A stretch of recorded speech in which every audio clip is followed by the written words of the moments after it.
Is this on? Jen? Is this on? Okay. Good morning and welcome. Thank you very much on behalf of all of us for coming. Thank you for preparing your wonderful papers. And you'll find that today's papers are outside in the first collection, and the rest of the papers will be distributed tomorrow. And the program is also out there. And good morning also to the people who are watching us by a webcast. I understand there are quite a few of you. I'd like to express our deep thanks to our funders for their generosity and their commitment to the purposes of the conference, particularly the Rockefeller Foundation, the MacArthur Foundation, and the Center for the Public Domain. And there are several from these foundations with us today. I'd also like to thank our very own Jennifer Jenkins, who has really worked very hard to put this together. And if it is working well, it is because of her. And she will be available to help you throughout these 2.5 days. Jennifer, everybody knows who you are? Do you need to stand? Okay, here we are. And above all, I really would like to thank our enlightened dean of the law school, Kate Bartlett, who saw the importance of this conference from the beginning, who put up the seed money to get us here, and who gave us her unstinting support throughout and made it possible. It is my very great pleasure to present her to you now for a few words of welcome. Kate? Thank you, Jerry. I'm absolutely delighted to welcome you all here to this conference on international public goods and transfer of technology. This is another major academic conference in the intellectual property field that is sponsored by Duke Law School. Last year, and some of you were here last year for our very major conference on the public domain, and I believe that this may well be the most significant, judged by the who's who character of who's here, the major conference on public goods and technology transfer in the international context. Here now, or soon expected, are the leading figures in the field from a number of different countries, a number of different disciplines, perspectives, and roles in the international intellectual property regime. I'm especially pleased that among these experts are some of our own faculty and faculty from across our very interdisciplinary university. Duke has established, as a university, has established a reputation for how well it facilitates interdisciplinary and international research and teaching. And I think this reputation is very well deserved and illustrated by some of the activity that we have sponsored here at the law school. Through our IP program alone, we have had in this room over the last year programs and conferences that have featured faculty from the music department, computer science, political science, economics, medicine, engineering, public policy, business, literature, and I'm sure I've left out some. At this conference, we have participation by law school faculty James Boyle and David Lang from our intellectual property group, Joost Pauwelien, who's relatively new to our faculty, but who is an expert in the international trade area, Michael Byers, who's a public international lawyer, and of course the organizer of this conference, or the co-organizer, Jerry Reichman. Also participating from the broader campus are Bob Keohane from political science, Wes Cohen and Tracy Lewis, both economists from the Fuqua School of Business at Duke, and Henry Grabowski from economics. I'm also delighted to say that just walking in is Artie Rye from the University of Pennsylvania Law School, a specialist in technology transfer, who will be joining the Duke Law faculty next year. Welcome, Artie. The issues that you will be addressing at this conference are obviously very important ones. The conference recognizes the important trade-offs to be struck in any intellectual property regime which wants to both foster innovation and reduce the cost of transferring knowledge. When the regime at issue is an international one, obviously the problems that are inherent in any one legal system are multiplied many times over. Lines must be drawn, here as always, with imperfect information. An important goal of this conference, as I understand it, is to make this information less imperfect. I know that Jerry Reichman has already thanked some folks and will probably be thanking some more, but I just wanted to be sure that I acknowledge in this introduction the enormous effort that I have witnessed Jerry himself undertake to make this conference a success. This conference and the issues it addresses really matter to Jerry. You know how things really matter to Jerry. And he is absolutely committed to getting better answers to these important questions. He has had tons of help from Jennifer Jenkins, whose Herculean efforts have already been recognized, but I'd like to re-recognize them and congratulate her. Jerry and Jennifer, along with Keith Maskus from the World Bank, whom I just met, but I understand is also a very critical player in the organizing of this conference, have made a wonderful team, and I know that they, along with all of you, will make this a truly extraordinary event. I want to thank you very much for coming.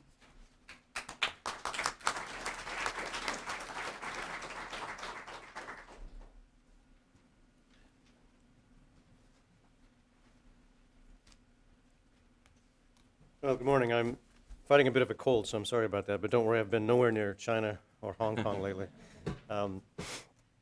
Let me just take 10 minutes or so and tell you first that the credit for conceiving this conference really goes to Jerry. It was his idea. I agreed to help organize this after a typical meeting with Jerry about a year ago in Washington, where he was quite persuasive, as he is always. And he was persuasive really about two things. One is that we could attract to this conference a remarkable list of some of the really premier thinkers in law, political science, and economics, to think about the nature and effects of a globalized IP system, and just look at around you, look at the program, you've seen that we've done that. And secondly, that it really is important and timely to ask scholars of your ilk to turn your thoughts to some fundamental issues raised by and affected by the new IP regime. So the conception really was to organize the conference around three central themes. First, that public goods are themselves becoming increasingly global in nature. And here, I'd like to refer all of you to the work of the UNDP, if you're not familiar with it, led by Inga Koll and her colleagues, really putting these things together on the international stage. Second, that international access to technology, especially as regards science and technological information, both bears important characteristics of public goods and is central to development prospects. And here we're talking not just about private technology transfer, but also public to private and private to public technology transfer.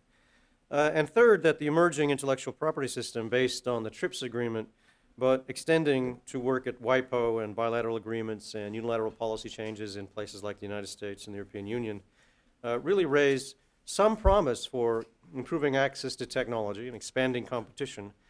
But the system also raises deep and I think troubling questions about that very access and about the ability of governments to provide and distribute essential public goods. So that's the nature of the questions we hope this conference will explore.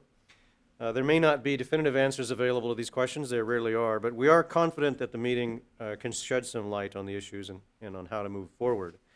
In my remaining brief remarks, I simply want to expand a bit on these basic principles and then permit Jerry to make more detailed comments about the conference and the organization of the sessions. In our opening paper, which is in your packet there, we offer a simple definition of international public goods as those goods, including policies and infrastructure, that are systematically underprovided by private markets and for which that underprovision has important externality effects across borders. Now, some definitions are broader than that, some are narrower than that, but this will do for, I think, our purposes. Now, such elements as environmental protection and public health are obvious examples of what can be called global public goods. But so also are things like stable financial systems and a fair and efficient set of rules for governing international trade. Now, international public goods are underprovided for the obvious reasons, some mixture of non-rivalness and non-excludability. But the problem is quite acute at the global level because of basic problems of coordinating governments to take jointly effective provision and distribution decisions, specifically in terms of distribution, to see that the fruits of the public goods are efficiently provided and widespread in distribution. Now, like other comprehensive forms of international policy, the global IP regime itself embodies some features of a global public good. It is, after all, an attempt to overcome the coordination problems mentioned earlier in the broad area of technology creation and information exchange. But we think it's worth asking how well the system is designed for this purpose. A couple of questions could be posed here.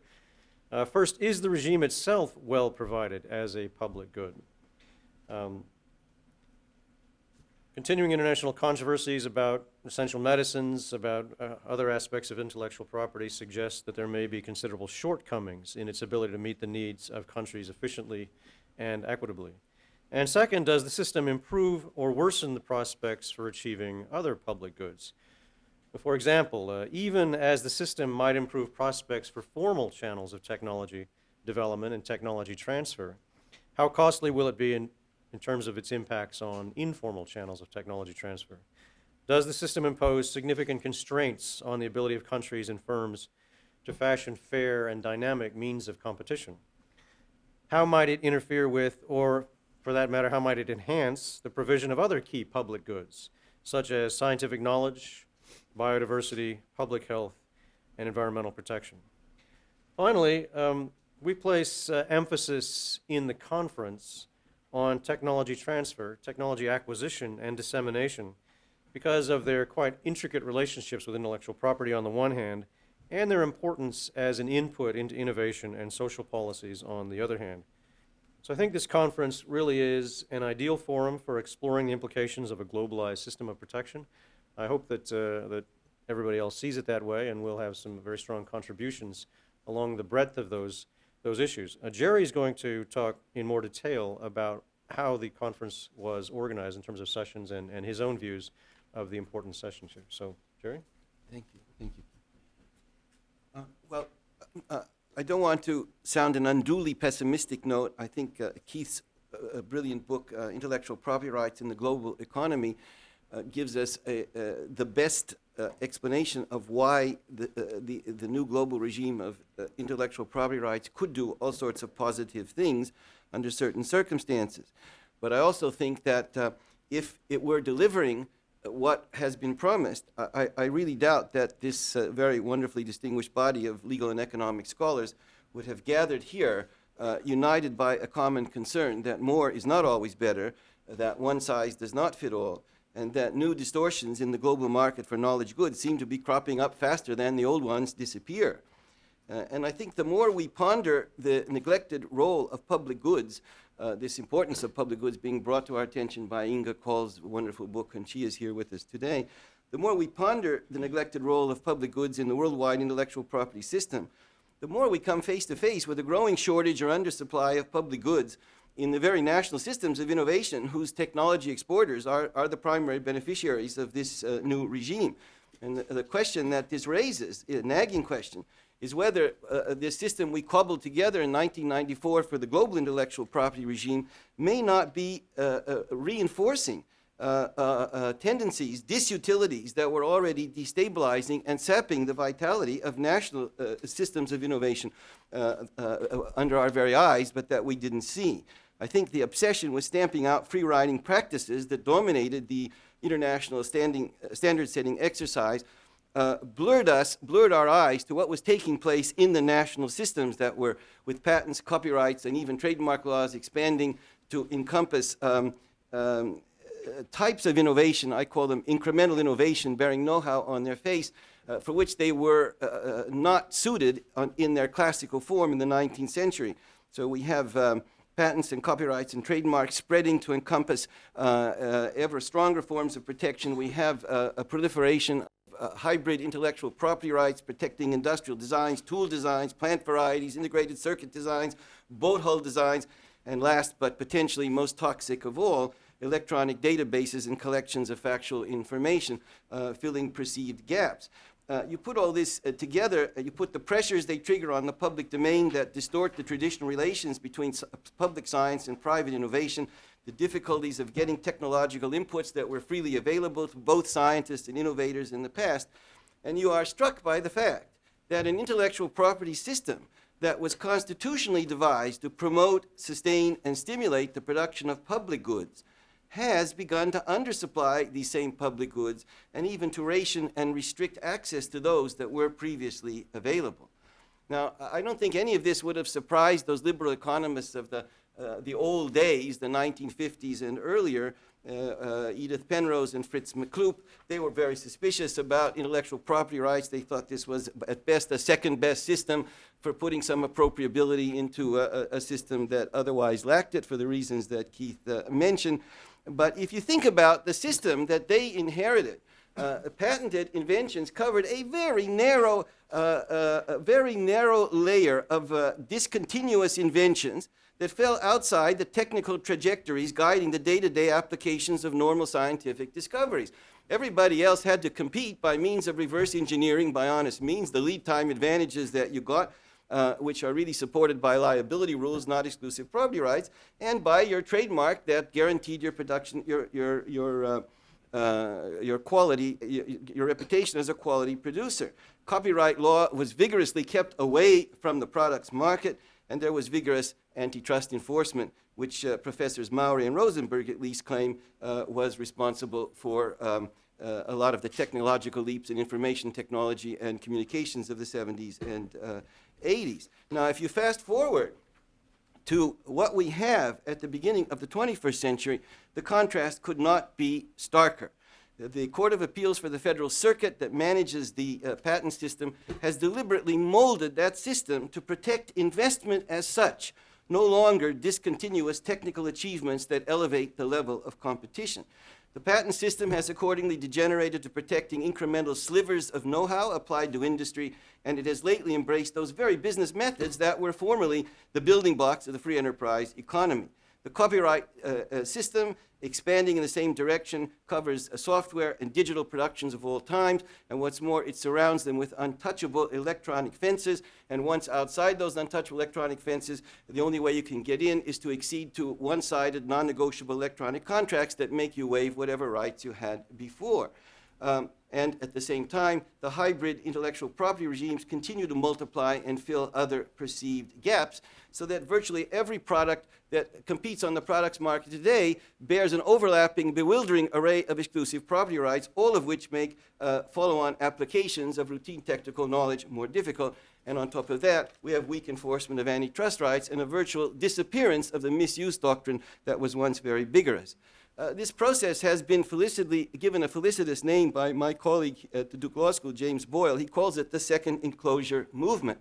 We sit here watching it. We don't know where it's going to go, but we see either at the national or the international level. But the problems it's causing are clear, and they have been illuminated by many of the people here, Artie Rye, Rebecca Eisenberg, and many others. The availability of upstream data and scientific information from the public domain is shrinking at the very moment when internet technologies make it possible to link data repositories around the world. A growing thicket of rights surrounds gene fragments, research tools, and other upstream inputs of scientific research.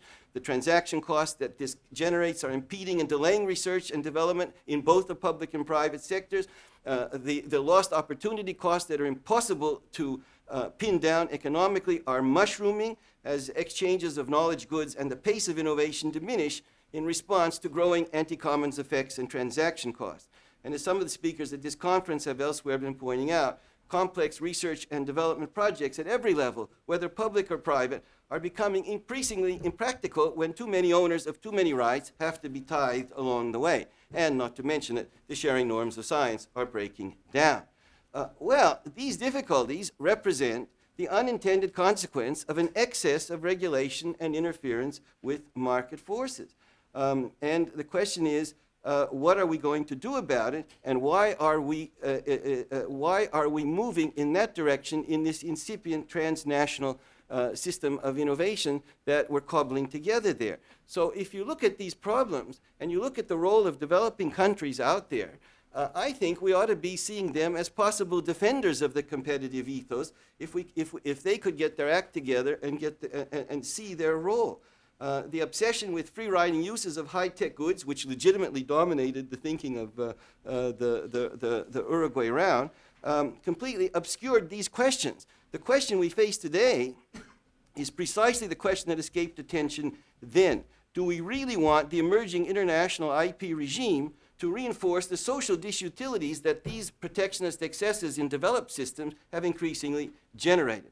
If we're not careful, we're going to saddle this incipient system with the wrong equilibrium between public and private interest, with built-in machinery for the chronic underproduction and underconsumption of public goods, and paradoxically, with the risk that the stronger the global intellectual property system becomes, the less it will actually stimulate the worldwide innovation and the exchanges of cutting-edge knowledge goods that Keith has so dramatically shown it could do. So I think we should, rather than pressing the developing countries for still higher forms of intellectual property, as we're doing every day, we should be begging them to rescue us from the anti-competitive effects of these same overprotectionist standards. And I think we ought to rethink what their role really is, because who are these developing countries? If we take them out of the context of the North-South tensions, they are territorial economic arenas where a proportionately larger collection of small and medium-sized entrepreneurs operate with a considerably less access to the outputs of basic research than their counterparts in the developed countries. But the point that I'm trying to make is that all these firms, these small and medium-sized firms, have much more in common. The small and medium-sized firms in our countries and the small and medium-sized firms in their countries have much more in common with each other than they do with the gigantic multilateral companies that are often not very innovative at all, just good distributors of other people's innovation, but who are making it harder to innovate by seeking to protect everything inside. The developing countries are logical defenders and promoters of a transnational system of innovation in which properly balanced intellectual property rights are not ends in themselves, but rather the means of generating more scientific and technical inputs into a healthy, competitive environment that thrives on industrial applications of basic research. The question is, can we get them to help us put together an economy with the right type of balance? How can we rebalance private and public interest in the emerging transnational system? So that brings us to what we are here to talk about today in our sessions. Clearly, from a defensive point of view, if the developing countries put their shoulders together, they do carry a certain amount of weight. But I think their problem is that at the moment, everything they do tends to be defensive, and they tend to lack a good offense. I refer to the collective failure of these countries to affirmatively shape their own national systems of innovation in tailor-made ways that deviate from the practices endorsed by representatives of the developed countries. The developing countries have not so far taken affirmative steps to reposition themselves so as to better compete as fair followers rather than free riders in the transnational system of innovation that's emerging around TRIPS and the WTO. It's only when they take charge of their own systems of innovation and shape them to promote the diffusion of knowledge goods that they will be able to make a collective impact at both the regional and national level. Now, we recognize that this is not an easy thing for these countries to do, to exercise independent judgment and initiative. And that is one of the reasons that we've brought you all here together to ponder ways and means of establishing a workable balance that can be of assistance to them. And we hope that the issues that this raises will be addressed by the panels. And I'm just going to briefly review the issues and what we hope to achieve there. The first, of course, is organizing for the production of public goods. A guiding principle for the exercise that I envision is one that Jaya Sriwatal and Ruth Okadiji and I, they are all here with us today, advised UNDP some years ago that intellectual property policy is simply too important to be left to industrial property offices. We advised them that intergovernmental advisory councils are needed to assess the assets and liabilities of the national systems and to interact with the private sector, with NGOs and other components of civil society to take the sum of assets and liabilities in an effort to minimize the social costs of these international standards and maximize the social benefits based on your own comparative advantages. We see very little movement in this direction. We see very little technical assistance aimed at liberating governments from narrowly focused advice about intellectual property rights as such. And the question is, how can we get this going? Assuming that the developing countries can get organized, then I would put strengthening access to scientific and technical knowledge at the very top of the list of any effort to improve transfer of technology. We see two different sets of overlapping opportunities and obligations. Opportunities stem from the need to access publicly available scientific and technical information that is still out there in the public domain and to prepare the context in which these information flows can take root. Closely related to this are opportunities and obligations to improve the transfer of technology from the public to the private sector, by means that are congenial to them. Can we adapt some lessons from Bayh-Dole that would be good for developing countries without the excesses and overkill that we have here? Can we foster productive alliances between small and medium-sized firms and trade groups in developed and developing countries? Can we stimulate the funding of scientific research by developing country scientists and provide targeted venture capital for promising applications? And then can we get them to master the intricacies of the IP system so as to tip their systems to promote local second-comers as opposed to distant foreign patentees? This is possible using the flexibility within the system, but it requires a lot of mastery. Can we get them to put the access to essential medicines on a more solid footing, not just an emergency basis, for which compulsory licenses are needed, but in a basis of getting either the original patentees to produce the goods locally at prices people can afford, or to arrange alternative sources of supply. We have some of the leading experts on that here. Can we stimulate local innovation by better means than these hand-me-down exclusive property rights that we want to foist on them so badly? Can we use liability rules to avoid impoverishing the public domain, solve market failure without creating benefits without creating barriers to entry? Can we use competition law to preserve public goods and put them in a better position? Clearly, can they articulate a more vigorous competition law and policy better suited to keeping their domestic markets open in the name of fairness than would occur if they followed our obsession with efficiency? Can we help them and encourage them to preserve and participate in the preservation of the cultural and scientific commons? How developing countries construct their own public domains for scientific data, technical information, genetic resources, seed banks, and other fundamental building blocks of knowledge will significantly determine the extent to which their national systems of innovation will supply the public goods that we all need for sustainable development. Can we help them to help the international dispute settlement process to get a better understanding that public goods and the public interest are involved in their decisions? The attentiveness of these tribunals to the various treaty provisions stressing the need and importance of public goods and public interest has been neglected, and we need to bring that to their attention. Can we regulate traditional knowledge and cultural industries so that we can have more equity, more benefits flowing from these comparative advantages without, at the same time, privatizing and restricting access to communal resources that are the building blocks of knowledge and local innovation? And finally, can we establish from this conference an academic web of influence that could have some long-run impact? Clearly, the primary purpose of this conference is to focus legal and economic attention on the deeper issues surrounding the construction of a transnational system of innovation.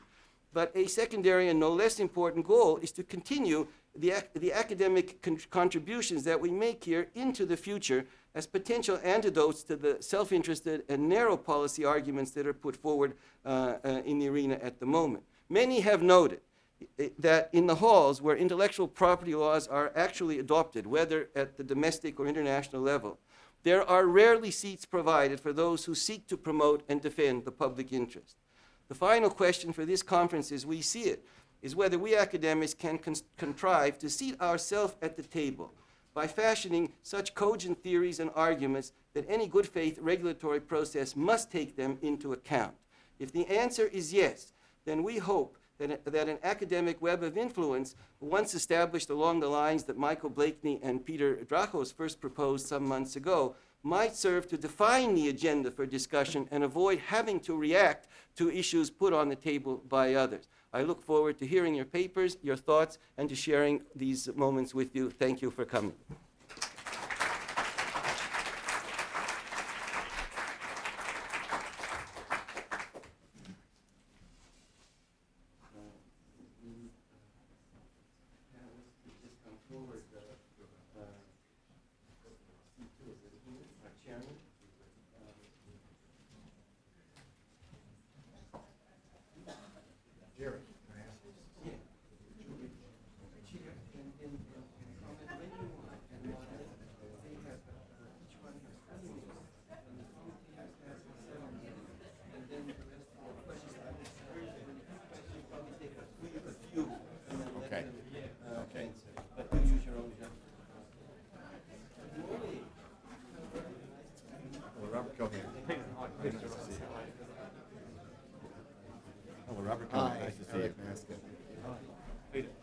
Let's see.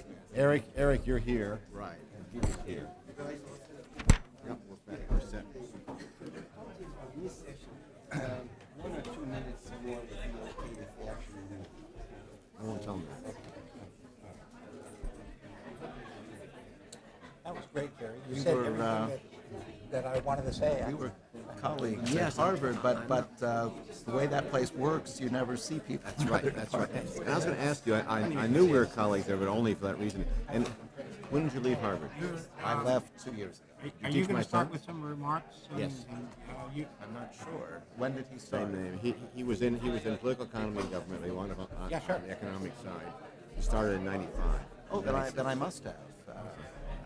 I think so. Although he was excluded from the Jerry Green did a seminar for his set of people because he was excluded from the economics game theory. Although he did very well in Jerry.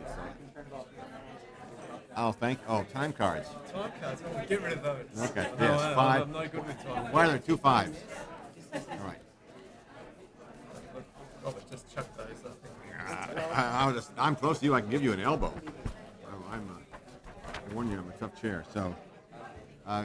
Well, let's start this session.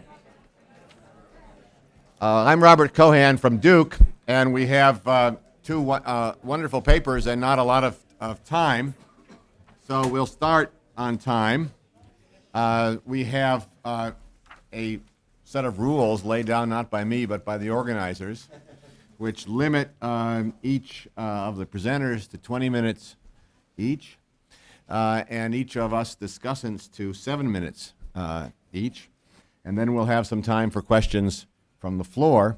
And I have been provided with these cards, which is a good thing because I once disgraced myself at a meeting, international meeting that I was co-running with some Japanese. And I was chairing, and I was trying to get the meeting back in control because time had been totally lost the previous day. So I warned the speaker, who was Japanese, that he would have 10 minutes, and at 9 minutes, I had a watch with a buzzer on. The watch would go off, and he'd have 1 minute to finish up. The alarm would go off. And he was only winding up when the alarm went on. And he expressed dismay. He said he couldn't believe it was 9 minutes. And I waved the watch and said, "This is a Japanese watch." Not a good move. So cards are much better. So our first speaker is Paul David, who's an old friend of mine from Stanford, professor of economics at the University of Oxford and Stanford University. And Paul is going to begin. Paul. Well, I can't pronounce your title, so I'm leaving it to you. all right. Thank you very much, Bob. Thank you, Dean Bartlett and Keith Maskus, and of course Jerry Reichman. It's an honor to be in the leadoff position. An honor not without risk, given the talent that's assembled in this room. But in view of the significance of the issues which we've been assembled to address, which have been so excellently and passionately outlined by Jerry, I'm very pleased to be here. My one source of regret is that unexpected family obligations will mean that today is the only day that I'm going to be here, but I'm going to read all of the papers as soon as Jennifer ships them to me. Since we have very little time, let me impart the one piece of information that those of you who have not looked at the paper yet, need to know. And even the paper doesn't tell you how to pronounce the title. Koyaanisqatsi is a Hopi Indian word. It's difficult to pronounce for English speakers, not because it's difficult to sound, but when you see it on the page, you're not quite sure what to say about it. Its meanings refer to a life out of balance, crazy life, life in turmoil, life disintegrating. All meanings which are consistent with its larger sense, that is, of a way of life which calls for another way of living. For those who may have encountered this word as the title of the powerful 1983 documentary film without dialogue by Godfrey Reggio, and who therefore heard the ominous chanting of Keohane over the score by Philip Glass, its resonance may seem rather too doom-laden for the context in which I have invoked it in this occasion. And in truth, I do not mean to suggest that the international regime of intellectual property rights protection in scientific and technical data and information, with which I'm particularly concerned, is crazy or is in turmoil. But I will argue, and this paper argues, that the persisting drift of institutional change towards a stronger, more extensive, more globally harmonized system of intellectual property protections during the past 2 decades has dangerously altered the balance between private rights and the public domain in data and information. And in this regard, we have indeed embarked on a way of life which calls for another way of living. Basically, Jerry has said everything that I want to say, and probably said it better, certainly more compact than I will, and far more compactly than the paper, whose contents I've displayed. I am not going to breach the implicit trust which has been placed upon me by the organizers by putting me in the lead slot, by taking you through this paper, which would blow the entire conference schedule, and certainly I would be hauled off the stage by Bob Keohane long before that. Right. So, but what I would like to do as quickly as possible is to highlight first the 2 senses in which I want to talk about regime balance and imbalance. And those are 2 themes which run through the paper. At one level, balance refers to the relationship between the various components of the meta-system, the macro level system for production and distribution of knowledge. And there, the relationship I want to focus on is a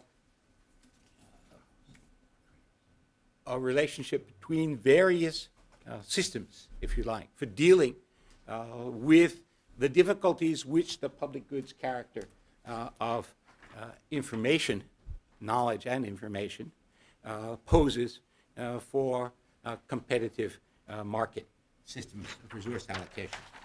So let me just quickly remind you of some of the basic points about the nature of information, which is distinguishable from knowledge, in that information is codified knowledge which is in some sense reduced, which increases its ease of transmission and its storability and its archive ability.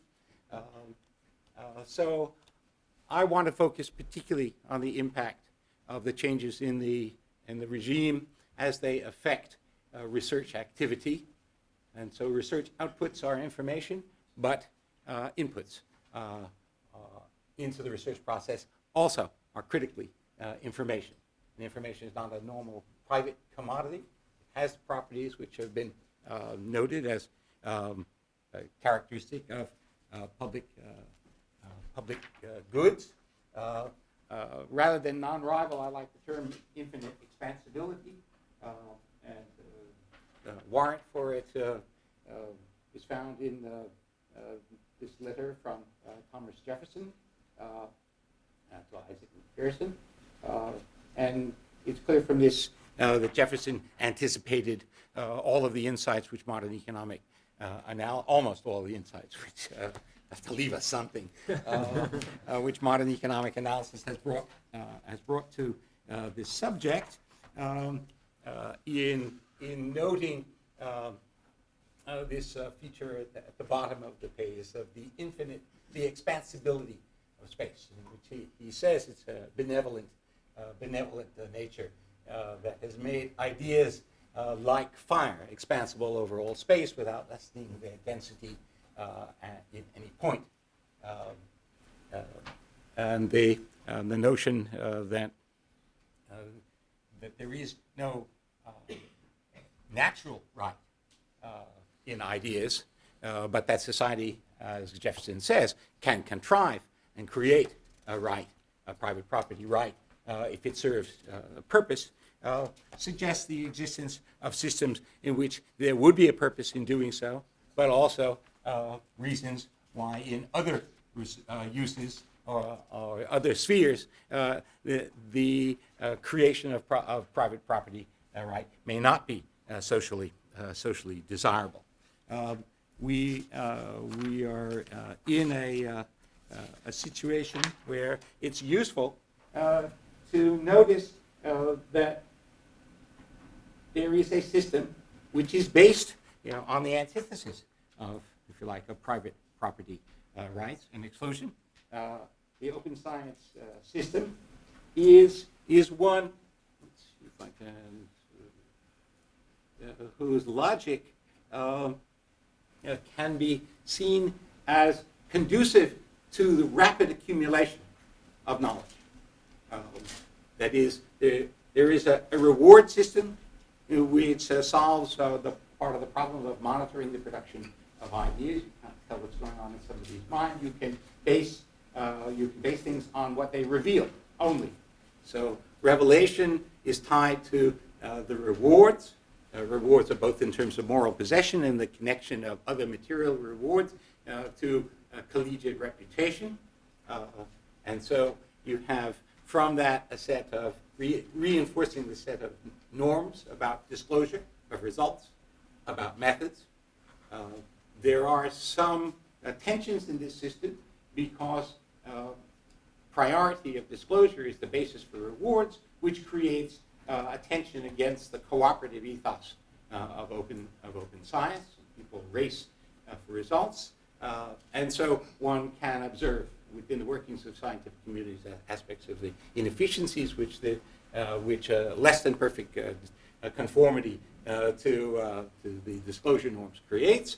But the system generates a mechanism not only attaching the interests of other researchers in the nature of one's activities through the reward system, and therefore steering the allocation of research activities, but it also generates a mechanism for rapid validation of results. And so if we think about the production of reliable knowledge, this is a system which is well geared to that.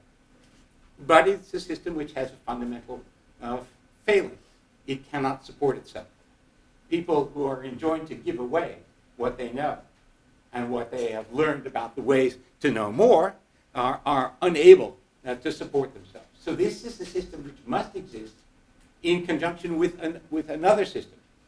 It must be based on patronage, and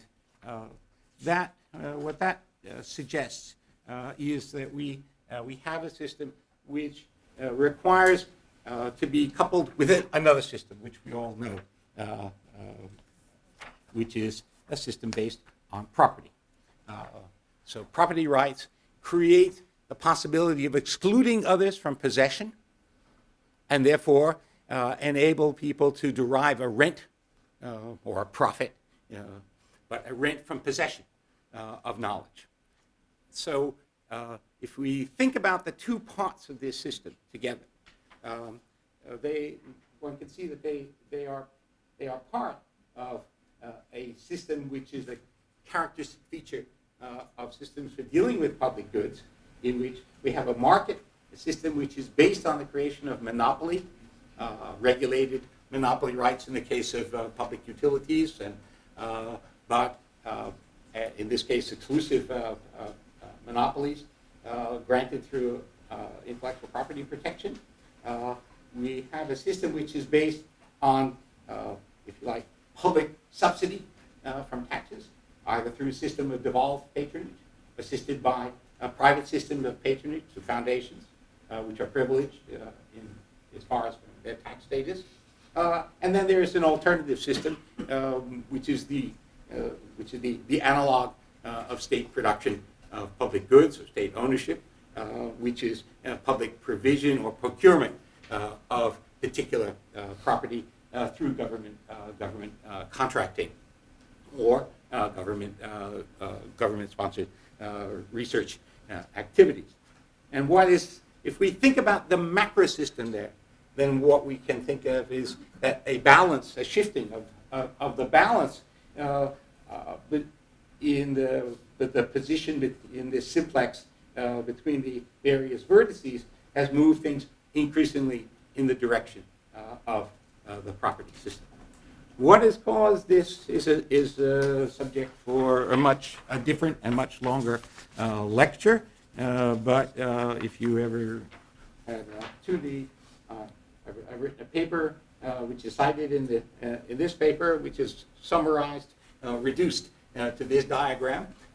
One of the features of this is the disruption of existing incumbent interests in the antecedent system of distribution of knowledge, which has been generated by the activities of open science research in generating fundamental advances in digital technology and computer-mediated telecommunications, has it generated one source of important effort to protect existing interests and to lay a basis for the continuation of the use of pre-existing business models in a new environment of digital information goods. There have been a whole set of other drivers which have also been at work, but the effect of this has been a push towards privatization, which has led to encroachment on the public domain, and the feedback of this is adverse, in my view, to open science research. If that is a macro picture in the remaining 5 minutes, let me try to shift more to the micro picture, and I want, it's just a micro picture only in relationship to the macro one, and that is to think about the changing balance which has occurred within the copyrights regime, very briefly, and particularly to focus not only on the extension to all forms of digital material, but the changing balance between the protections accorded to works of low and high authorship through the innovation of a database, a sui generis database right. I want to emphasize that the EC Commission's database right is not simply a narrow matter of the old EU, but 50 nations are being asked to sign up to the database directive as a condition for trading privileges.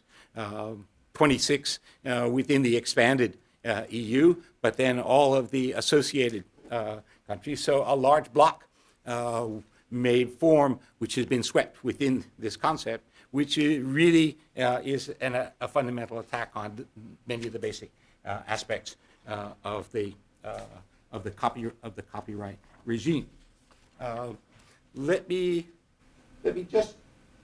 I won't rehearse the standard story about copyright and the logic of copyright protections, but then let me just bring to your attention the fact that economists recently have fulfilled their particular mandate, which is to undertake to prove things in theory which have been found to work in practice.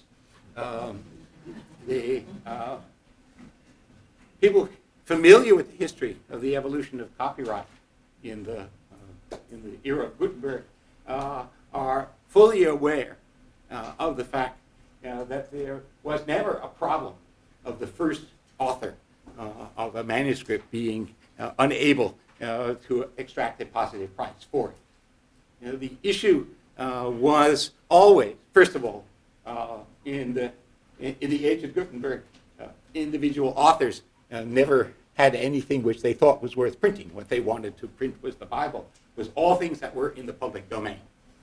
The issue was the issue of unfair competition, was the entry into particular submarkets where princes wanted to have printing carried on of competitors who stole away the apprentices that were trained by the first printers, who pirated texts which had been edited.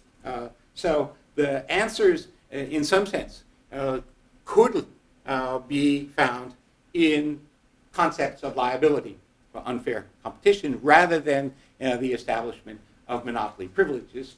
But the grant of monopoly privileges was an instrument which was well known to princes and to kings, and it had certain administrative features which made it attractive.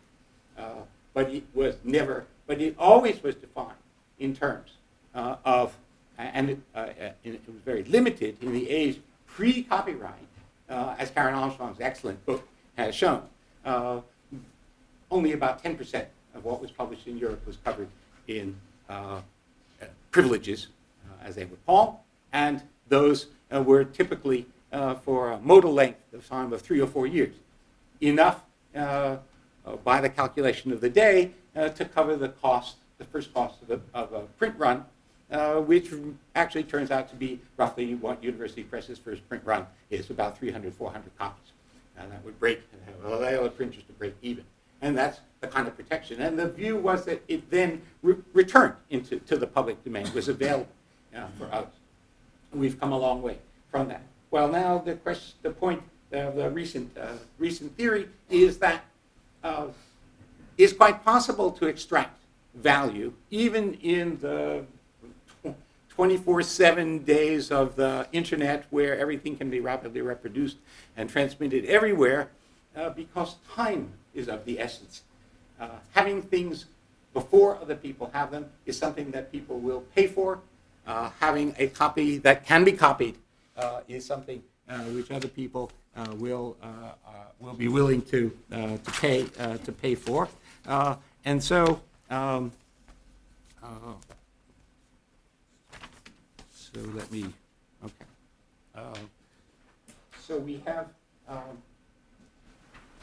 have a number of particular works recently, particularly Boulder and Levine and Qua, which lead to the conclusion that the traditional argument for copyright is required to prevent market failure due to unlimited free riding does not hold in the pure form. The competitive market value is below the supplier price. Well, then things won't get written. But there's nothing which guarantees in the copyright principles that everything there should be a market for every first copy that anybody might produce. Well, were that point to have been appreciated, perhaps, it would not have been it would have been easier for Mr. Bangaman and his friends in the European Commission to have observed that the U.S. database industry did not collapse after Feist. That, in fact, a whole variety of techniques had always been used before Feist and after Feist as a way to extract value from database without having to have protection of databases. But this did not fit the spirit of the industrial policy which was being designed for the information society. And so what one got, and I'm embarrassed to even put up things like this with Pam and Jerry sitting and other experts on this matter sitting in the room, is a directive which has serious implications for scientific databases. And I want to just sort of end on the point by quoting the phrase of Graham Cameron, who is the co-director of the European Bioinformatics Institute, that we as he said, we've reached the point where the technology of computer-mediated communications and electronic databases have allowed us to create extended discovery spaces for voyages of discovery by linking databases together, by putting together the genomic, the proteomic, the epidemiological things, and to discover things which we didn't know through all of the apparatus which is being developed for, if you like, data mining. And the force of the two sets of developments, on the one hand, the database right, which is de facto a perpetual right, and electronic protection with the sanction of law, which is essentially criminalized defeat of self-help technologies, means on two counts that you now have a set of institutional mechanisms for delinking databases. On the one hand, the digital rights management systems, and many of these systems are not yet standardized and may not be standardized, so that it doesn't automatically mean that you can set up security systems which will allow you to move from one database to another, to conflate the databases and search the entirety. On the other hand, what you have is a system, as Jerry emphasized, of one-way contracting, which opens the door to third-degree price discrimination. That is, perfect price discrimination. The first step is you make people all or nothing offers. Then you understand also the character of the person who is at your door knocking to get in. You can find out who they are, and you can set them a price which will take as much of the surplus value, leaving them epsilon. Okay, this is a strategy which, in this area, is particularly pernicious because it is not only a strategy which will maximize the deadweight burden, the first-order deadweight burden, but because the nature of information and the cumulative character of research activities means that when you curtail one agent's ability to have access, you also have negative external effects upon the other agents. This is the same argument that's been made, was made in Lotus v. Borland in the amicus curiae brief, which I had the honor of being able to join, on an essential facilities argument that in the case of goods which are standards or which have externalities and complementarities, then what happens when you reduce the ability of people to join the group, to be able to have their database part of a larger set of groups, then you reduce the benefit to the other users, even those who are not excluded. And we have the case of SwissProp, a spectacular case in which a database which established pass-through rights under some financial exigencies, in effect, was destroyed. It was the leading proteomics database. Eventually, the U.S. Position was that no U.S. People were to contribute to that database because the NIH didn't want its researchers to have their research become trapped in that system, and so they had to they reconstructed from other sources. They recreated at considerable expense what is a public domain version of this. We can either enter an era in which that will go on. That's a tax on resources, and it's one which is likely to have to be paid increasingly. Or the worst scenario is the U.S. will fold and change its position and join the EU, with, I think, very serious consequences. Thank you.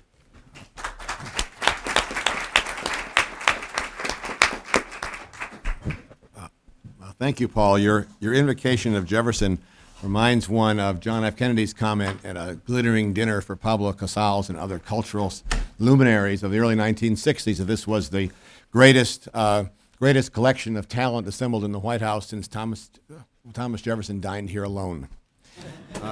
Our next speaker is Peter Drahos. who has a paper whose title I can pronounce, The Regulation of Public Goods.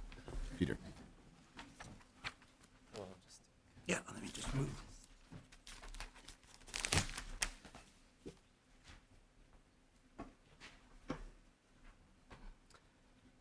Okay, well, it's lovely to be here.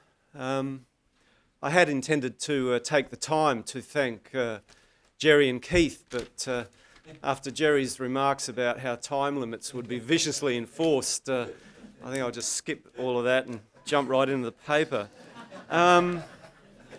Well, basically, since Adam Smith's time, or Adam Smith's observation that goods of general benefit would have to be generally provided for, economists have been thinking about the problem of providing for public goods. And indeed, that was the problem that Jerry and Keith suggested that I address. And in writing the paper, I've ended up doing something much broader and, in a sense, not really dealing directly with the problem that they set, but rather looking at the way in which public goods are regulated.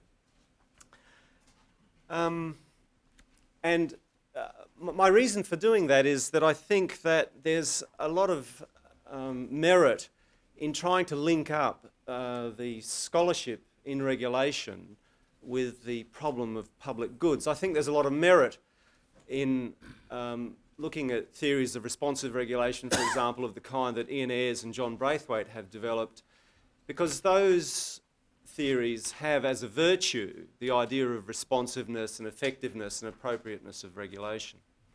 So that's one of the themes, as it were, of the paper, a desire to build a bridge between the scholarship on regulation and the problem of public goods.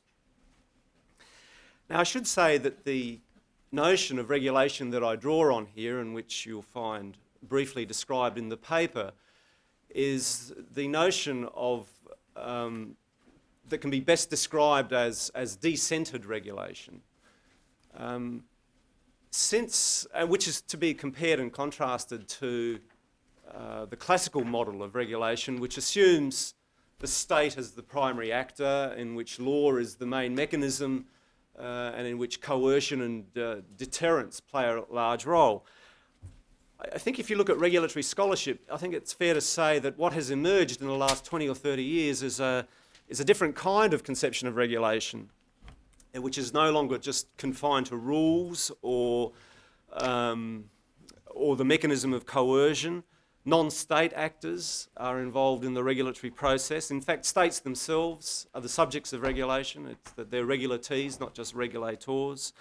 And individuals are seen as more complex creatures than just calculating beings. They're sort of motivated by things like various emotions like hope. They think that trust is important, and so on. So that's the kind of conception of regulation that I'm operating with. The definition of public goods is the standard one, although perhaps I should change it in light of the letter that Paul David put up from Thomas Jefferson, but I basically use the standard definition of public goods for the purposes of this paper: non-rivalry and non-excludability.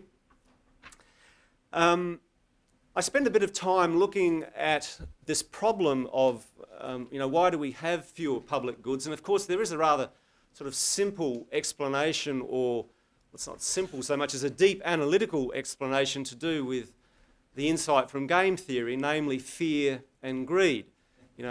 Basically, my fear is that if I pay, that you won't pay, and if you do pay, then I don't need to pay, the greed element. And that explains, and that model, that the prisoner's dilemma model, is an important insight, I think, into why we have an under-provision of public goods. I should say that from a regulatory perspective, one can identify, or rather analytically speaking, one can identify a number of dilemmas, social dilemmas that the prisoner's dilemma addresses. So, for example, we have the public goods dilemma, which is people not contributing. We have the commons dilemma, which is people taking, as it were. And then we have the anti-commons dilemma, in which people here have written about, which people exclude. So you have three different acts, as it were: contributing, not contributing, taking, and excluding. Now, analytically, one can group these things together. But for regulatory purposes, one should treat them differently.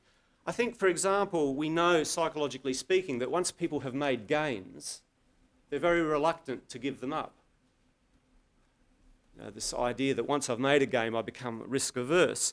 So clearly a regulatory strategy which is addressed dealing with problems of intellectual property or the proliferation of intellectual property rights has to deal with the psychological fact that people have made gains in acquiring these rights.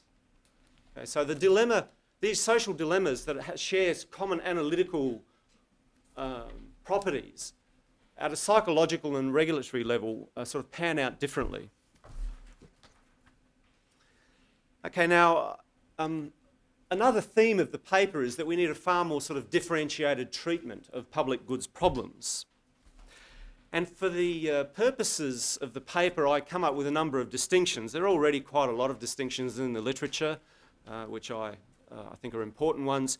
But I come up with distinctions between what I call norm-dependent public goods, peace, order and good government is an obvious example, and norm-independent goods, the algae on the high seas that are exchanging carbon for oxygen. Drawing on a notion that Rawls talks about in his theory of justice, I talk about certain public goods as primary. Rawls talks about certain goods as being primary in the sense that it is rational to want more of those things. And so I think there are certain kinds of public goods that it is rational for us to want more of. I mean, peace, education, and so on. I also talk about capability-independent versus capability-dependent public goods. And finally, I have one slide. I spend a little bit of time talking about knowledge goods as public goods, and hopefully this one slide will manifest itself as a PowerPoint. You'll see there that I'm following some standard literature in economics. I draw a distinction between uncodified and codified knowledge. The dotted line is meant to indicate that this is part of a continuum. I have a stipulative conceptualization of these things in the paper, which I won't go into. Skill-embodied knowledge is skill embodied in people. This is the notion of embodiment. It comes from Mansfield, some of the early work by Mansfield. And artifact-embodied knowledge is knowledge which is embodied in artifacts of various kinds. Okay, so just now let me give some examples of the regulation of public goods. And I'll start off with the regulation of artifact-embodied goods. Now, I think there are some interesting examples of the regulation of artifact-embodied goods that relate to public goods, and they come in the area of defence. Defence is standardly given as an example of a public good. Now, defence is very interesting for a whole lot of reasons, but let's take the United States as an example. The standard analytical view is, of course, that free riding is a huge problem, as it were, and so that leads to an under-provision of public goods. Yet, as we know, the United States will continue to invest in defence regardless of what other states do. So in other words, free riding is not really a problem. It's a kind of dominant strategy for the United States. Nevertheless, other states are free riding, so it becomes rational to think about how one might address that free rider problem. And one way in which you do this is by controlling the movement of goods, of course, of defence technologies. Because once people get their hands on defence technologies, they can reverse engineer them. So examples of the way in which we regulate artefacts in order to regulate public goods is through export control legislation. There's a lot of that about both in the United States and to a lesser extent in Europe. A good historical example of this is the COCOM agreement, the Coordinating Committee agreement that was set up by the US and Europe in order to keep defence technologies, in order to stop private firms from selling defence technologies to the Soviet Union, the former Soviet Union. Defence is also a good example of how we trade public goods in order to get other kinds of public goods. Think of Eisenhower's 1953 initiative, peace for atoms. What was he trying to do there? Well, basically, he was saying, we will release technical data about nuclear power plants and nuclear technology in exchange for you not proliferating nuclear weapons. So one public good, technical data about how to make a bomb, is released in order to stop other states from creating their own nuclear technologies in order to achieve a global public good, namely non-proliferation. Public goods are traded. Let me say a little bit now about the regulation of skill-embodied information. I think one of the interesting things about public goods is that they cluster in important ways. A good example of that, I think, is if you think about education for a moment. Now, if you invest heavily in education, you expect to get a certain sort of social return from that. But if you're a developing country, you may well lose that social return because your best skilled labour, in other words, your most educated people, may end up immigrating to another country, so you don't get the social return. So in other words, education and immigration policies hook up in important ways. And of course, developing countries have for a long time been concerned about the brain drain problem. This is something that Bhagwati drew attention to back in 1976. This idea that developing countries have a brain drain problem, they lose skilled labour, and that in a sense by investing in education they don't necessarily get the full return.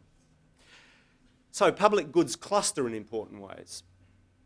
They can also function as complementary goods. Think about public goods as what I mean by a complementary good is that the presence of one good increases the returns from another good or the efficiency of another good. So, for example, strong intellectual property regimes may work quite well or better or more efficiently if you have a deregulated labour market that allows for the movement of skilled labour. So to go back to my distinction, that if you have a lot of uncodified and skill-embodied knowledge in your workers, and you have a deregulated labour market that allows for movement, encourages people to move around, that, as it were, counteracts to some extent some of the problems of a strong IP regime. In fact, they may end up acting as complements. It also follows, however, that you can have goods that are mismatched or institutions that are mismatched.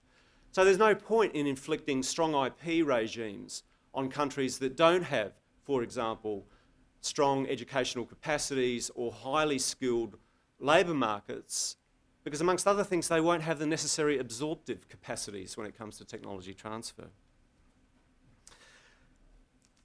There's one particular area that I think is extremely interesting in this area of regulatory complementarities, and that's something that Paul David talked about, the idea of information as an input.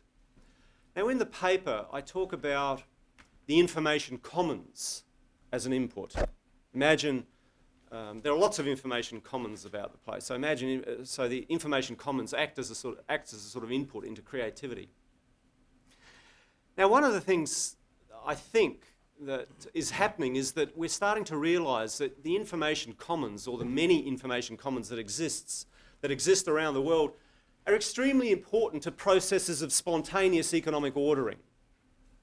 And my example that I'll give to you comes from gaming culture. Now, for those of you who have children, I'm sure you'll know exactly what I'm talking about when I say that when a child gets into a game like Warcraft or Diablo or whatever, it's a little bit like having the child kidnapped by a cult. You know, they're sort of completely locked into this game. So, you know, why is it that they're so locked into this game? What is it about the game itself?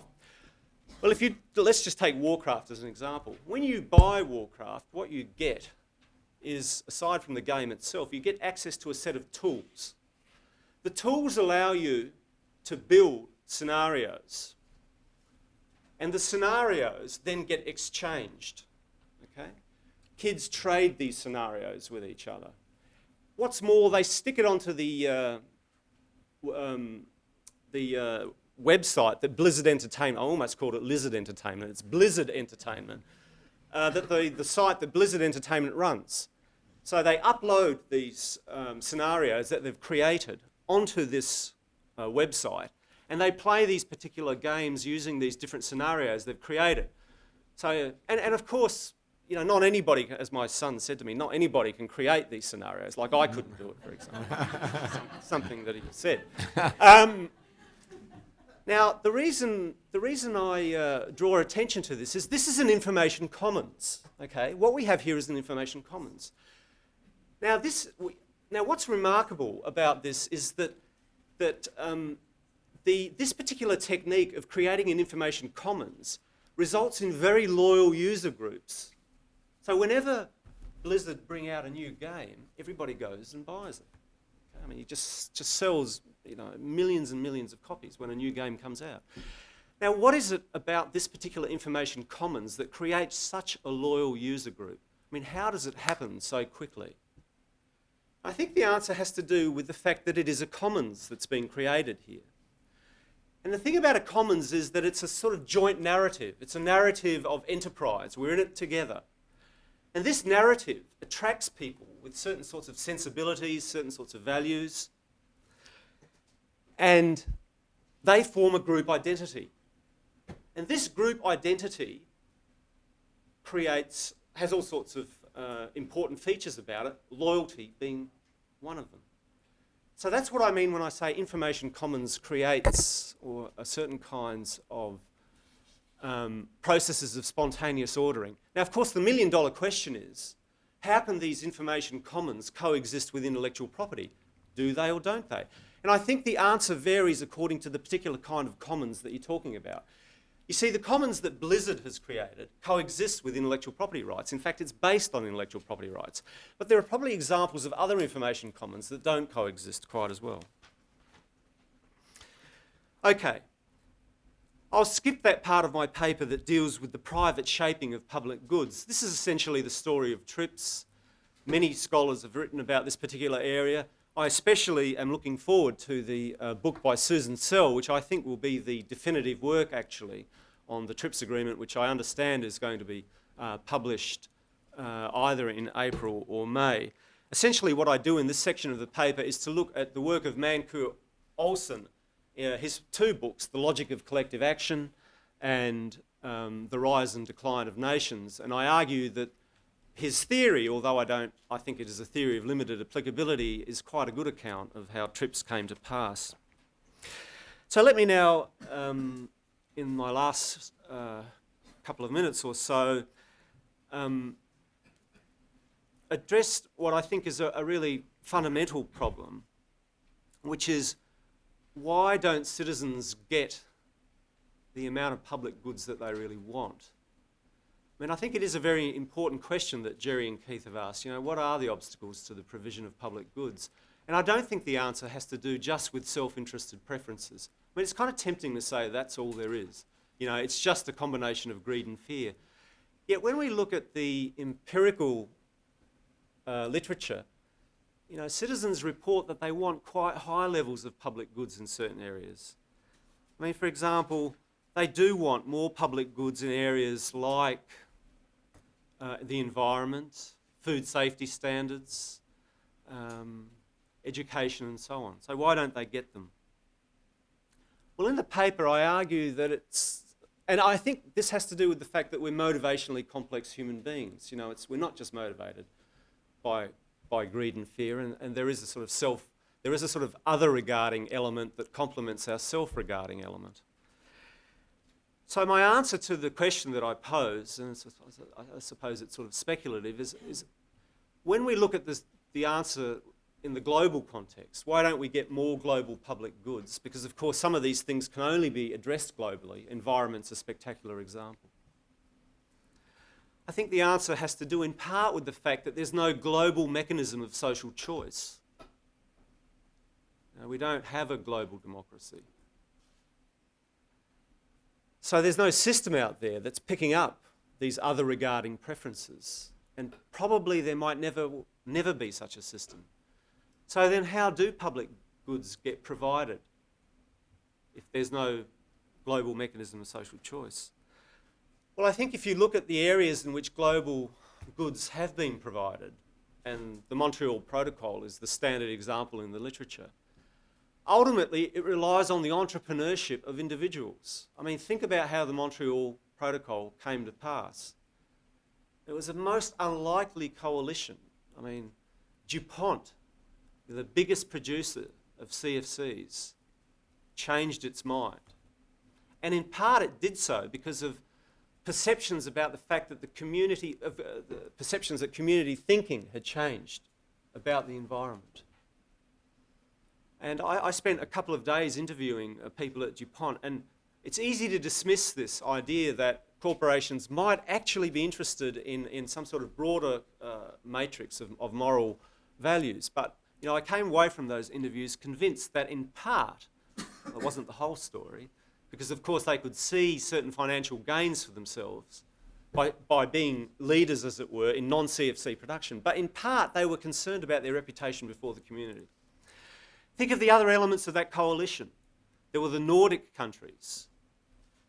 There was the Reagan administration, an unlikely party, you would think, to something like the Montreal Protocol. And finally, there were the NGOs who were trying to stitch this alliance together. And the history of this is quite well known.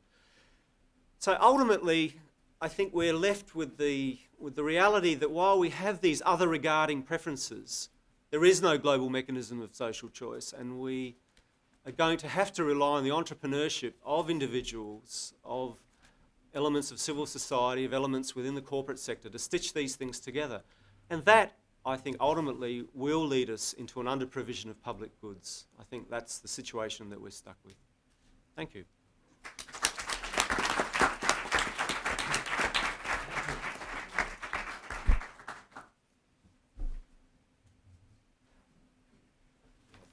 Thanks to both speakers for being so succinct. I'm neither an economist nor an expert on intellectual property rights. Instead, I'm a student of world politics. And the responsibility for my being a commentator rests entirely with the inscrutable organizers of this conference. I'm reminded of a story about a man who experienced the Johnstown flood, a rather boring man, who experienced the Johnstown flood in his youth and then lived to a long and dull old age and finally died and went to heaven. For whatever reason he went to heaven, I don't know.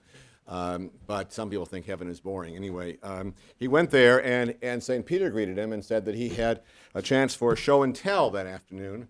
Everybody entering heaven had a chance to tell one story about their life. And the man, as I said, he was quite a bore, started going on to St. Peter about his experience in Johnstown flood and how he survived it. St. Peter looked more and more dubious and finally said, well, you can tell the story if you want to, but don't forget, Noah will be in the audience. So I feel that Noah's in the audience here. So brevity is the soul of wit, especially when one has little to say. And what little I have to say relates mostly to Peter Drahos' very interesting paper, since he refers to the lack of global mechanisms of social choice. Paul David's paper alludes to certain problems that arise internationally in competition between the United States and the European Union and with respect to developing countries. And to that extent, my comments are relevant also to his fascinating paper. I want to talk about two themes briefly. First, some distinctive problems of world politics, the world political economy, that affect such issues as production of global public goods. And secondly, institutional responses, with a few comments about how this appears to be relevant to issues of intellectual property.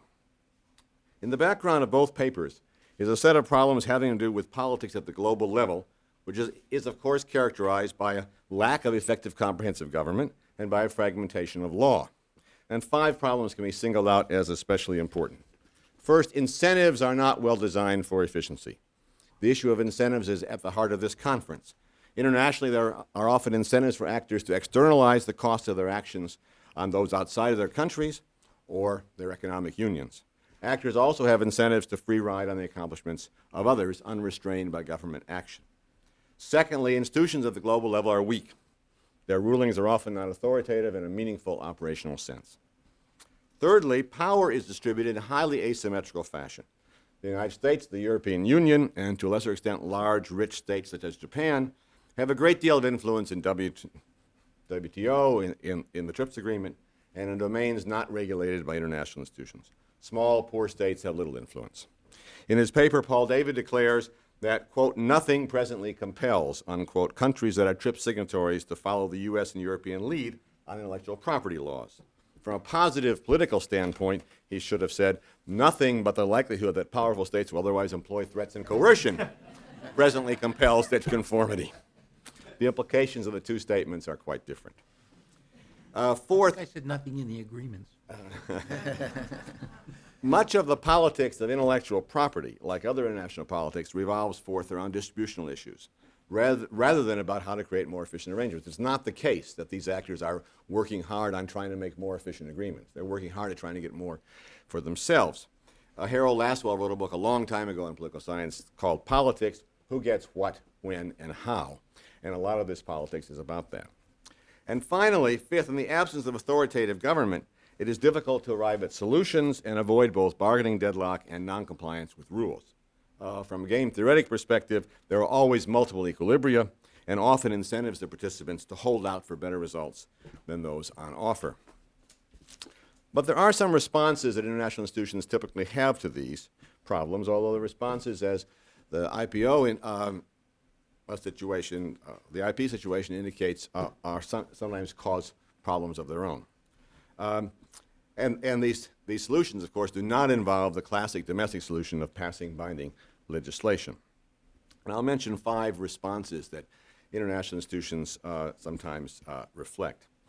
First, as Peter Drahos pointed out, self-interest, in his phrase, quote, self-interest is only one motive in the complex circle of motives that underpin the choices of individuals, unquote. Norms of appropriateness do emerge in world politics, as James March and Johan Olsen have pointed out. The more subtle point, then, is that if certain norms emerge as dominant, even purely self-interested actors will have incentives to follow them. Even if DuPont were purely self-interested in its reputation, if there was a general norm that scientifically oriented firms ought to follow the best science, then they had a self-interested incentive to follow that norm. As in game theory, the behavior of agents is affected not only by self-interest, but by their beliefs about others' beliefs. Indeed, interests are incomprehensible without an awareness of the beliefs that lie behind them. And even beliefs about beliefs can be as solid as any material interests. Prestige, for example, is a social fact, like a dollar bill, as John Searle has argued. Although it is certainly real, its importance does not lie in its material manifestation, but in the beliefs people hold.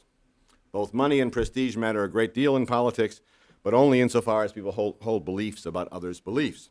Hence, even pure egoists will seek to mimic the behavior of principled altruists if there is a prevailing belief that behaving in this way is an essential signal that one is a trustworthy person or worthy of respect. Therefore, the inculcation of socially beneficial norms is one way to help overcome the problems of effective action in world politics. And this conference, it seems to me, is designed in part to reinforce certain norms, open availability of socially useful knowledge, and therefore to inculcate a set of norms which actors will, if they don't believe in them, will be induced at least to pretend they believe in them and act as if they do, which is equally good from the behavioral point of view. Secondly, even if actors pursue pure self-interest, some bargaining and enforcement problems can be solved by getting institutional incentives right. WTO is an illustration. States have incentives to abide by appellate board rulings to maintain their reputations so they can challenge other states' policies.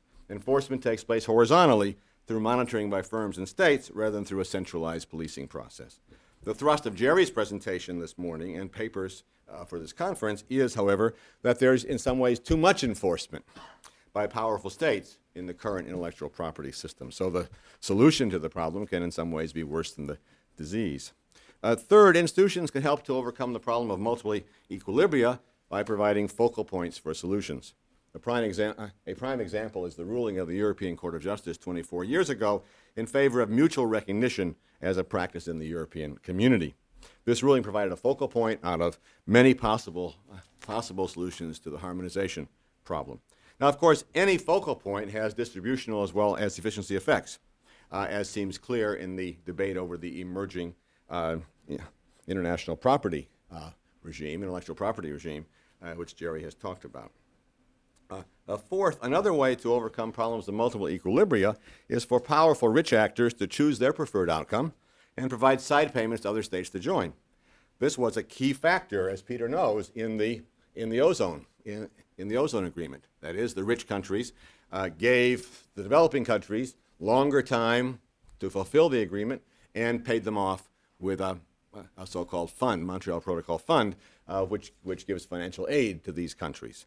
So there's a clear side payment strategy, which was not followed on climate change to the distress of many of us when the agreement was never implemented by the United States. So it seems to me, Jerry, that this side payment strategy That is, the wealthy, powerful states decide on the rules and make side payments is much more likely than the coalition you hope for between the powerful group of international property lawyers and economists and the developing countries. I hate to be cynical, but I think you should look out for the side payment strategy as a counter strategy to yours. And finally, a fifth, another more indirect strategy is to manipulate the time horizons of decision makers. The common strategy of courts seeking to make constitutional law to rule in a way that does not offend the power holders now, but that constrains their successors. Of course, Marshall used that. The European Court of Justice has used this strategy. And I would ask people who know much more than I about this subject, is there a way to propose good long-term reforms in the intellectual property system, which at the same time would generate short-term benefits for politicians? If there is, those would be politically promising directions in which to go. Let me conclude. Global institutions will remain imperfect in the field of intellectual property rights as well as in all other areas. Asymmetrical power, competing distributional interests, and weak institutionalization will make it hard to reach comprehensive agreements that enhance efficiency. But norms matter, and institutional responses that promote effectiveness and can sometimes emerge. However, as in the intellectual property regime, these responses often translate asymmetrical power of the rich countries into asymmetrical benefits that worsen problems of inequality. Thanks very much. Our next speaker is Eric Maskin.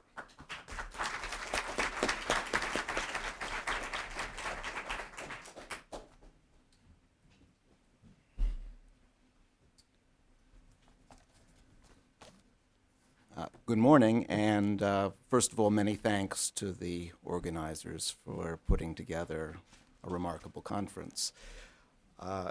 I'd like to make a few comments, particularly on Paul David's paper. I was also going to say something about Peter Drahos's paper as well, but as in the economics of innovation, there are first mover advantages, and Bob's comments more or less anticipated what I was planning to say. So let me concentrate on Paul's paper. As he indicated, a major theme is that we've seen a strengthening over time of intellectual property rights, and that this has been a worrying trend. I certainly agree that the trend is worrying, but I think perhaps some clarification is needed on just why this is so. Let's focus on the promotion of innovation, which is, after all, the major justification for having intellectual property in the first place. As Paul notes in the paper, there are two major effects on innovation from strengthening intellectual property rights. The direct effect is to induce more innovation. If I'm going to be rewarded with a stronger patent, if I discover something, that's going to give me a greater incentive to try to make that discovery. But at the same time, there's an indirect effect, and that's to discourage innovation. If the right that you have for something that you've discovered is strengthened, that the property right for something you've discovered is strengthened, that's going to give you more monopoly power over me if I try to use your discovery to develop something new. In other words, it's now going to be more expensive for me to innovate, and so I have less incentive to do it. So there are two effects that move in opposite directions, and the net result is therefore ambiguous. I'd like to argue, though, that given what I think we'd agree is a reasonable premise, it does become possible to say which of those two effects is stronger. And that premise is that, generally speaking, the innovation process has become more sequential in the sense that each new innovation, each new invention builds on the last one. And at the same time, the innovation process has become more complementary in the sense that increasingly different researchers are attempting different research lines to the same end.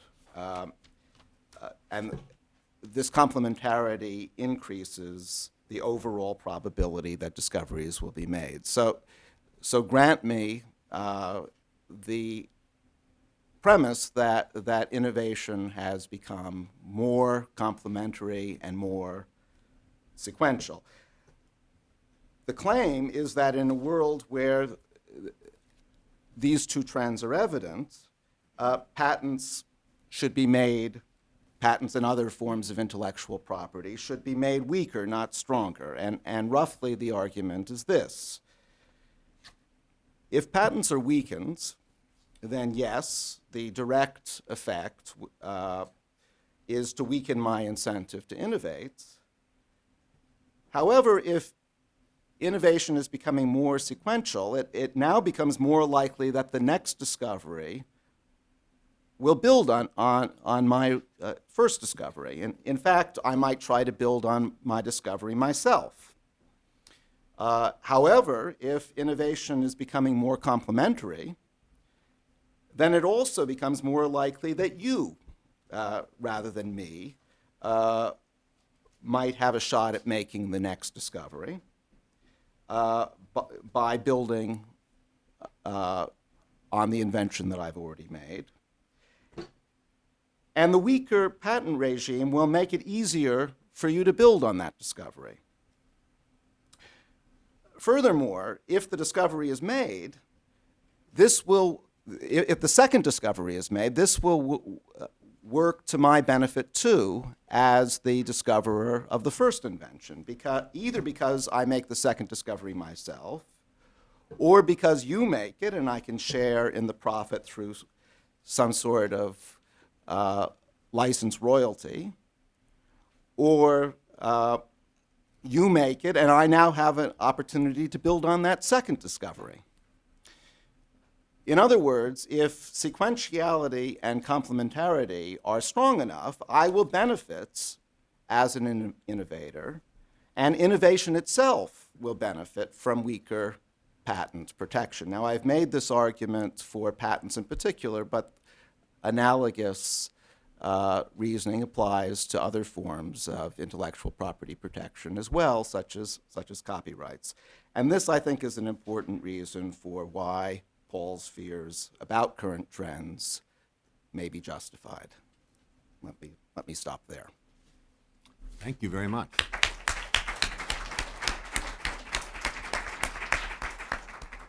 It's a good thing I went first because Eric had more to say than I did. If he had preempted me, it would have been much more difficult for me to say anything. We have time for some questions, and I'm told by the organizers that we should sort of group them, so I'll ask one or two or three, maybe 2 or 3 people to pose comments or questions, and then we'll have responses from the relevant members of the panel.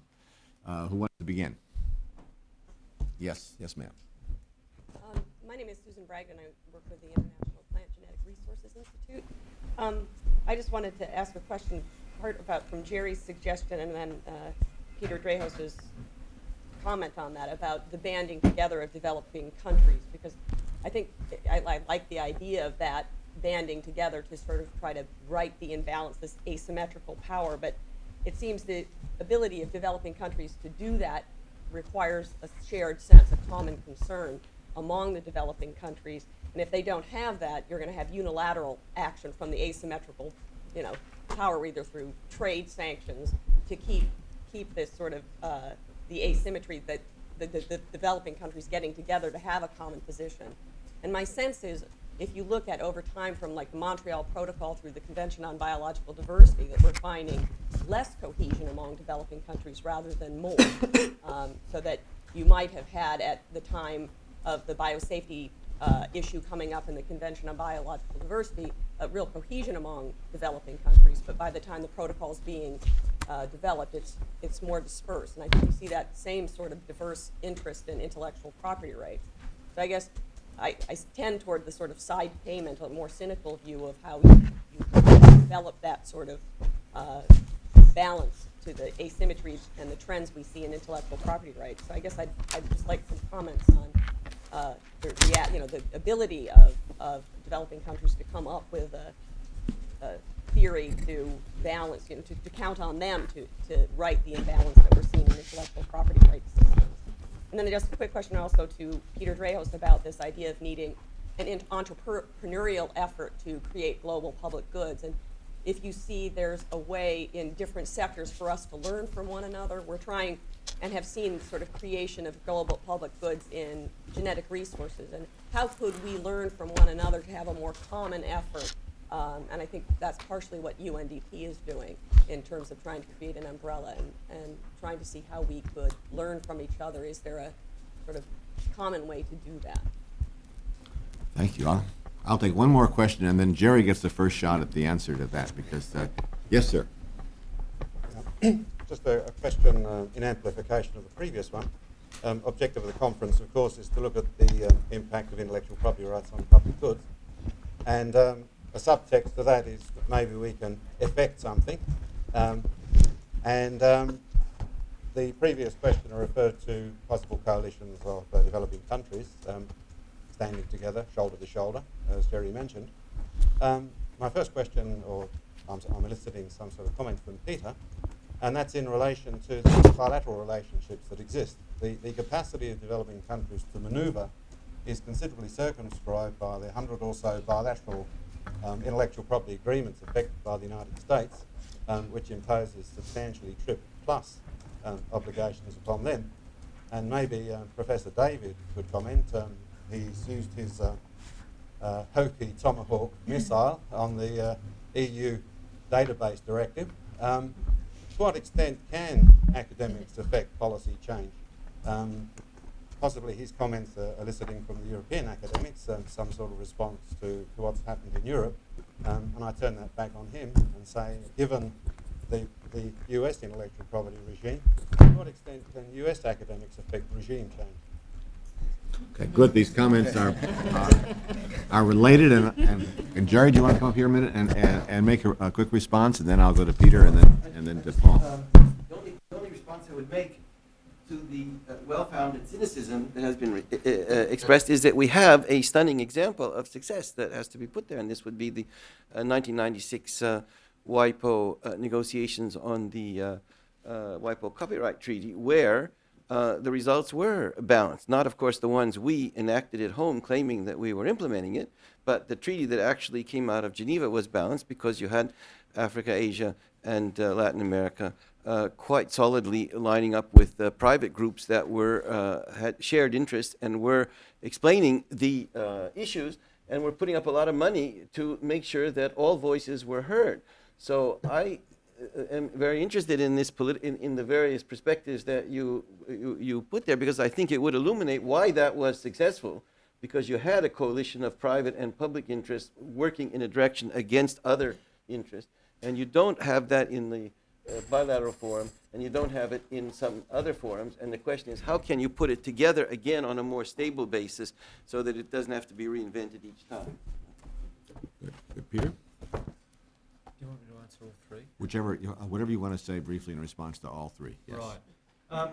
Pick and choose as you Yes. will. On this question of how developing countries can come together, there's no real quick answer to this problem, because it seems to me that the strategies that Bob identified, and I'd like to take this opportunity to thank Bob for his comments, are precisely the ones that the powerful developing countries are using. I mean, what the US does, for example, what the European Union does, is to shift timelines of negotiators of developing countries. I mean, by saying, well, we'll give you transitional provisions, or we'll roll up certain benefits.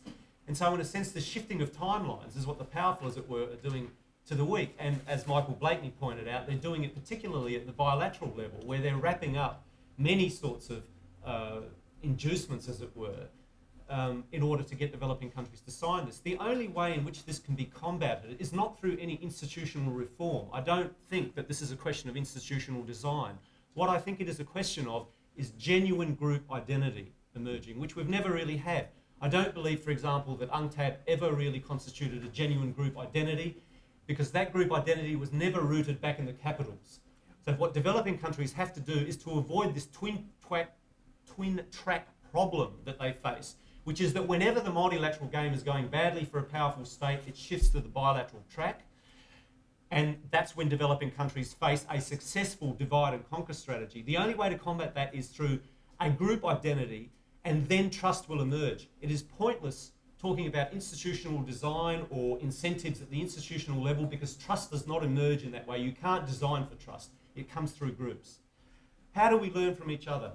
Well, I think in the work that I've done with John, which was the second part of the question, the work that I've done with John Braithwaite, there aren't many weapons that the weak have in struggles against the powerful. That's the bottom line. The one weapon that we identified as quite important in the world system was what we called modelling. This was the idea that the weak could be model mongers, that they could put on the table a different alternative solution to a problem, and put on the table as many of those solutions as you can possibly think of. We call it model mongering, right? You've got a particular problem, so you just keep on coming up with different approaches, whether it's access to medicines, or whether it's an environmental problem, or whether it's a food safety standard problem. You keep on putting alternative regulatory solutions on the table, and then you wait for a crisis. The best time in which the weak, as it were, can triumph is when there's a big crisis. I mean, a lot more people are thinking about food standards in the UK now after BSE. And, how did telecommunications globalise? Well, believe it or not, it had a lot to do with the Titanic sinking, because the US stayed out of the telecommunications regime. When the Titanic sank, suddenly it started going to the ITU, and it got very, very interested in telecommunications. And why? Because it would mean that you'd have to have 2 radio operators on a ship instead of 1. So you wait for a crisis. So I think there are some fundamental lessons that we can learn when we look at different success stories in different regulatory regimes. Thank you. Thank you. Paul. How can academics affect policy? I would urge modesty in approaching that question, and caution, as I think on that both of Keynes' well-known sayings are applicable. In the long run, we may have very powerful influences. You referred to the fact that madmen who hear voices in the night and drive state policies are frequently repeating what they have vaguely understood of the writing of academic scribblers who are long defunct. So there is possible powerful influences, possibly of a perverse kind. I think there is, if we are talking about real-time influence, because Keynes also said in the long run we're all dead, then I think there's a twofold role. One is to articulate issues and to try to do so in a way that can mobilize relevant coalitions of people who have immediate, short-term, selfish interests of one form or another, or influences which they can mobilize for altruistic purposes. And that's often an analytical issue. That is, it's not easy to figure out how to put together a coalition, because you've got to get people whose analysis of the situation doesn't bring them into conflicts with one another. And so we have a lot of good experience of this in areas of construction of tariffs. In order to get a winning coalition on tariffs, you can't have everybody trying to raise tariffs on the inputs that the other people use. So winning coalitions in tariffs can be something which you can actually figure out which of the industries that will successfully back and pass certain kinds of tariff, and that equally applies to standards and other kinds of regulatory legislation. So there is an analytical role. I think there is also a possible lesson in the case of the database legislation. I initially thought that the difference in this situation between the United States and Europe had to do with some small differences in the character of the academic publishing industry. Certainly, it was the case that in Europe, the powerful groups in London successfully lobbied at every stage in the process, all the way up to the Council of Ministers, and at every stage the directive got worse and worse, finally stripping out all of the residual fair use provisions which happened in the Council of Ministers, where they said, well, we can have fair use for education and for research purposes, so long as it can be shown that the commercial interests of the developers of the database are not thereby damaged.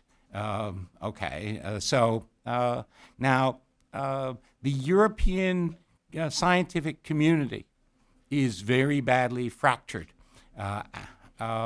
This is the long legacy of national rivalries, and the fact that, partly for that reason, Brussels and the EC does not fund basic science. It's all applied science technology. None of the national governments have scientific attaches in Brussels. And the mentality of this is that of a complete divide. Maybe it's also true that Edith Cresson, who was a minister in the EC at the time, was distracted by her dentist during that period. I did ask her how she had allowed this to happen, somewhat rude at a cocktail party, but she simply said, this is Mr. Bangerman. I will be happy to write you an invitation to have an interview with Mr. Bangerman if you want to ask him, but it is none of my responsibility, which is really very curious. But the point was that most people in Europe, I talked to a number of fora in the early 90s, and asked people who were present, and these were leading scientific people, how many people could tell me anything about the directive. And only the current head of the European Science Foundation raised his hand. Virtually none of the people were aware of what was going on. Whereas in the US, because the publishing in the major journals is in the hands of scientific societies and of university presses, they saw reasons to mobilize, I think, fairly quickly. I don't think that explains why the legislation didn't get passed. I think possibly the chairman of the Senate Judiciary Committee had other things to do before that, and possibly this is a case where not enough money had been paid by the lobbyists, so this could be deferred for a while because that's a harvesting operation.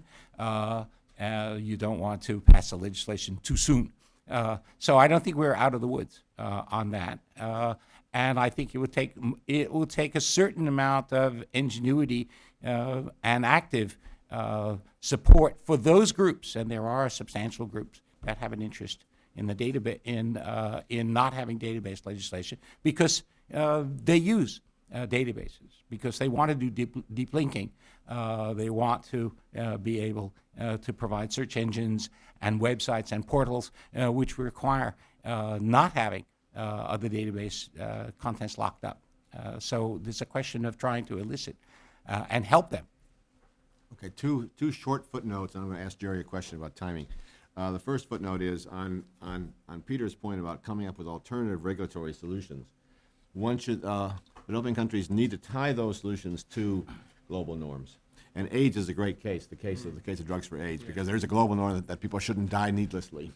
And when it became clear that the rules on drug distribution and pricing were causing people to die needlessly, that was the powerful link. So the crisis has to have a normative link. And the other point, just a footnote to Paul's point, Richard Cooper has a wonderful paper on the global public health regime in the 19th century, which shows that there was no agreement on quarantine regulations until there was agreement on the science. And for 50 years there was argument because without agreement on the science, each country took its own self-interest position. That is, the maritime states said no quarantine. It's not our fault, it's the fault of miasmic conditions in these poor countries. And only after the science was done was it then clear how one could act in this way. Jerry, do we have to stop? What's our timing? Eric, a chance, and then we stop. Eric. I have nothing further to add. All right. Thank you very much.